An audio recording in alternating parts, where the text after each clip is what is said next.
Ma'asyiral muslimin wal muslimat rahimakumullah. Betapa Al-Imam As-Sajjad alaihissalam memberikan pengarahan dan pengajaran kepada kita ini dengan akhlak yang baik. Artinya baik pemimpin maupun rakyat atau masyarakat harus berakhlak baik, berakhlak mulia. Ketika rakyat menghadapi pemimpin harus dengan akhlak yang mulia, dengan rendah hati, dengan lembah lembut, yang memberikan pengarahan atau kritikan ataupun ide dan pikiran harus dengan lembah lembut, bukan dengan cara yang kasar. Hal ini untuk menghindari bentrokan, karena ketika pemimpin yang tidak adil misalnya, pemimpin yang zalim, ketika diperlakukan dengan akhlak yang mulia dia akan luluh hatinya. Tapi kalau dengan kekerasan maka akan terjadi bentrokan, sehingga nanti akan agama masyarakat ya tidak selamat atau menjadi kacau dan rusak. Kemudian beliau mengatakan untuk itu mintalah bantuan kepada Allah Subhanahu wa taala. Wa nasta'inu 'alaihi fi dzalika billahi taala. Jadi dalam hal apapun harus minta bantuan kepada Allah Subhanahu wa taala. Kemudian beliau melanjutkan wala tu'azihi wala tu'anidahu fa innaka in fa'alta dzalika aqaqtahu wa aqaqta nafsaka fa'aradtaha limakruhihi wa aradtahu lil halaki fika wa kunta khaliqan an takuna ma'inan lahu ala nafsika wa syarikan lahu fima ata ilaika wa la quwata illa billah. Ini petuah beliau yang terakhir mengenai bagaimana hak-hak pemimpin. Kata beliau, janganlah engkau melawan kepadanya, karena jika engkau melawannya, melawan pemimpin engkau, maka akan membuatmu durhaka kepadanya dan juga mendurhakai dirimu sendiri. Jadi mendurhakai pemimpin itu kembalinya kepada durhaka kepada diri sendiri. Dan kata beliau ini akan berakibat kepada kehancurannya dan juga kehancuran dirimu. Sementara engkau diciptakan untuk membantunya atas dirimu dan bersyarikat dalam hal yang engkau diberikan olehnya. Kemudian beliau terakhir mengatakan wala haula wala quwwata illa billah. Tidak ada kekuatan kecuali dengan hanya bersandar kepada Allah Subhanahu wa taala. Ini larangan beliau untuk melawan pemimpin. Ya, baik pemimpin yang soleh, yang baik maupun pemimpin yang tidak soleh. Selama pemimpin itu tidak diktator, ya tidak merampas hak-hak rakyat, tidak zalim yang keterlaluan, maka harus dilakukan dengan akhlak yang baik untuk merubah sikapnya. Artinya merubah akhlak pemimpin yang tidak baik pun, ya selama hal itu masih bisa dilakukan dengan akhlak yang baik, maka dengan akhlak yang baik, dengan tawadhu, jangan membantah atau membangkang dan kekerasan, ya, karena itu akan berakibat adanya kerusakan, adanya kehancuran di dalam masyarakat. Dan beliau mengatakan adanya masyarakat, adanya rakyat ini untuk membantu pemimpin. Nah, kita pahami di sini bahwa antara pemimpin, ya antara rais, antara pemerintah dengan rakyatnya itu harus saling bantu membantu. Pemimpin membantu rakyatnya untuk mensejahterakannya, sementara rakyat juga membantu pemimpinnya untuk menuju kesejahteraan tersebut. Ya, ketika memiliki pikiran-pikiran yang baik, ide-ide yang bagus, maka sampai kepada pemimpin tersebut akan bisa dilaksanakan. Ini betapa indahnya ajaran Islam yang seperti ini. Ma'asyiral muslimin wal muslimat rahimakumullah. Jadi dalam pembahasan bab ini kita akan mempelajari dan mengkaji tentang hak para pemimpin masyarakat seperti yang diungkapkan oleh Imam Ali Zainal Abidin alaihissalam tadi di atas itu. Dan Islam mengajarkan bahwa harus ada penguasa dan pemimpin di setiap masyarakat. Setiap masyarakat dalam bentuknya apapun, suku apapun, di mana di belahan dunia manapun berada, harus ada yang namanya pemimpin. Tidak mungkin masyarakat kosong dari seorang pemimpin. Ya.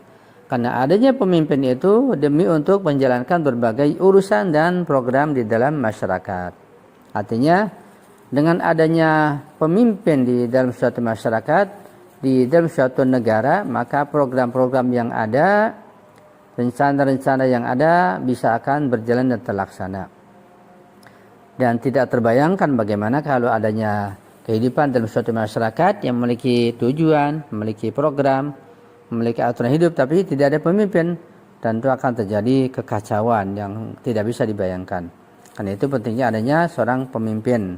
Ini ajaran Islam yang sangat tinggi dan mulia sekali.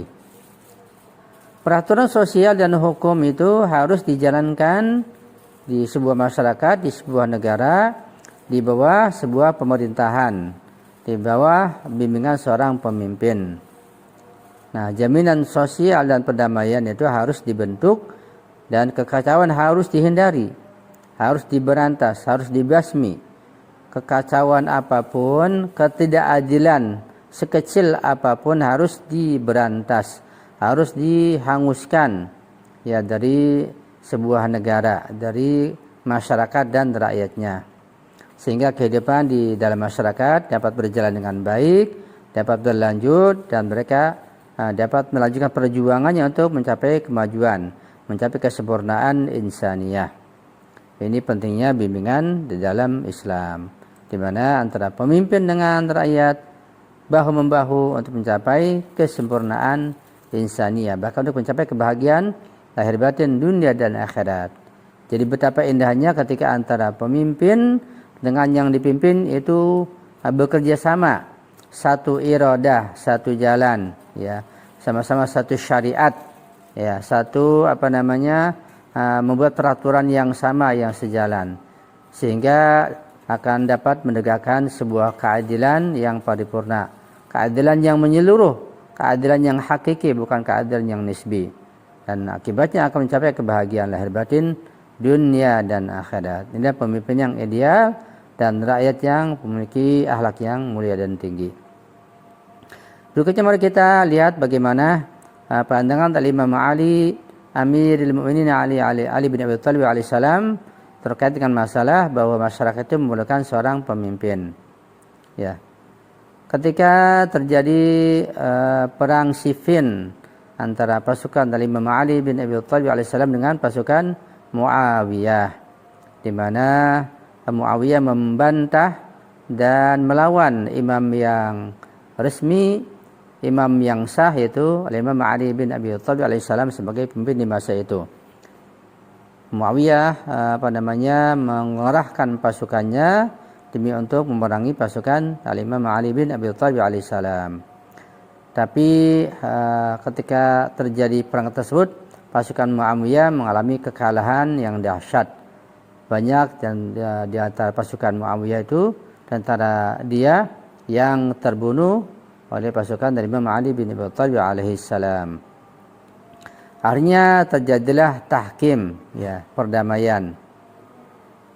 Dan ketika terjadi tahkim, di mana ada dua orang yang ditunjuk untuk melakukan tahkim atau perdamaian atau memutuskan hukuman terkait masalah perdamaian, ketika itu Khawarij, ya, merasa keberatan, tidak setuju, merasa keberatan kepada Imam Ali bin Abi Thalib alaihissalam tentang isu atau peristiwa hakamain, yaitu keputusan dua orang yang ditentukan sebagai hakim, dan mereka menyatakan bahwa putusan terletak hanya kepada Allah Subhanahu wa taala.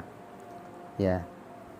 Kita tahu bahwa Khawarij, ya, sudah ada bibit-bibit sebelumnya, dan munculnya nampak pada ketika terjadi perang Siffin di masa itu, di mana mereka menolak Imam Ali juga menolak Muawiyah.